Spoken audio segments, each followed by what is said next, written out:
സംസ്ഥാനത്തെ പൊതുജനാരോഗ്യ മേഖലയിൽ വിപ്ലവകരമായ മാറ്റങ്ങൾക്കാണ് സർക്കാർ തുടക്കമിടുന്നത്. സാധാരണക്കാരായ രോഗികൾക്ക് ഏറെ ആശ്വാസമേകുന്ന ഒരു നിർണായക തീരുമാനവുമായി എത്തിയിരിക്കുകയാണ് ആരോഗ്യവകുപ്പ്. ഇനി മുതൽ സംസ്ഥാനത്തെ ജില്ലാ ജനറൽ ആശുപത്രികളിൽ 24 മണിക്കൂറും സ്പെഷ്യലിസ്റ്റ് ഡോക്ടർമാരുടെ സേവനം ലഭ്യമാകും. സാധാരണ OP സമയത്തിന് ശേഷവും രാത്രികാലങ്ങളിലും ജനങ്ങൾക്ക് മികച്ച ചികിത്സ ഉറപ്പാക്കുക, മെഡിക്കൽ കോളേജുകളിലേക്കുള്ള അനാവശ്യമായ റഫറലുകൾ തടയുക, രോഗികളുടെ സാമ്പത്തിക ഭാരം കുറയ്ക്കുക എന്നിവയാണ് ഈ പുതിയ പദ്ധതിയിലൂടെ സർക്കാർ ലക്ഷ്യമിടുന്നത്.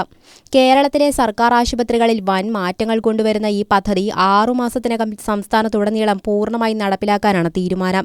ഇതിന്റെ ഭാഗമായി പ്രധാനപ്പെട്ട 5 സ്പെഷ്യാലിറ്റി വിഭാഗങ്ങളിലെ വിദഗ്ധ ഡോക്ടർമാർ ഇനി രാത്രിയിലും ആശുപത്രികളിൽ സന്നിഹിതരായിരിക്കും. Surgery, orthopaedics, general medicine, gynaecology, paediatric എന്നീ പ്രധാന വിഭാഗങ്ങളിലാണ് 24 മണിക്കൂറും സ്പെഷ്യലിസ്റ്റ് സേവനം നൽകുന്നത്. പകൽ സമയങ്ങളിലെ തിരക്ക് കുറയ്ക്കാനും അത്യാഹിത ഘട്ടങ്ങളിൽ രോഗികൾക്ക് ഉടനടി വിദഗ്ധ ചികിത്സ ലഭ്യമാക്കാനും ഇത് സഹായകരമാകും. പദ്ധതിയുടെ കാര്യക്ഷമമായ നടത്തിപ്പിനായി സ്പെഷ്യലിസ്റ്റ് ഡോക്ടർമാരെ പുനർവിന്യസിക്കും. ഡോക്ടർ ഷിനു KS ആണ് ഈ പദ്ധതിയുടെ സ്പെഷ്യൽ ഓഫീസറായി ചുമതലയേറ്റിരിക്കുന്നത്. കൊല്ലം പുനലൂർ താലൂക്ക് ആശുപത്രിയിലാണ് ഈ മാതൃകാ പദ്ധതി ആദ്യമായി നടപ്പിലാക്കുന്നത്. സ്പെഷ്യലിസ്റ്റ് സേവനങ്ങൾക്ക് പുറമെ ലാബ് സൗകര്യങ്ങളിലും വലിയ മുന്നേറ്റത്തിനാണ് സംസ്ഥാനം സാക്ഷ്യം വഹിക്കുന്നത്.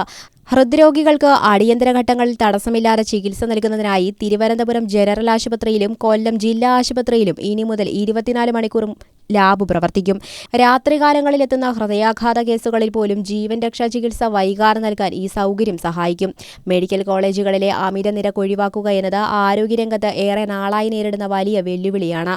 ജില്ലാ ജനറൽ ആശുപത്രികളിൽ തന്നെ മികച്ച സ്പെഷ്യലിസ്റ്റ് ചികിത്സയും ലാബ് സൗകര്യങ്ങളും ലഭ്യമാക്കുന്നതോടെ താലൂക്ക് ജില്ലാ തലങ്ങളിൽ നിന്ന് മെഡിക്കൽ കോളേജുകളിലേക്ക് രോഗികളെ മാറ്റുന്നത് വൻതോതിൽ കുറയും.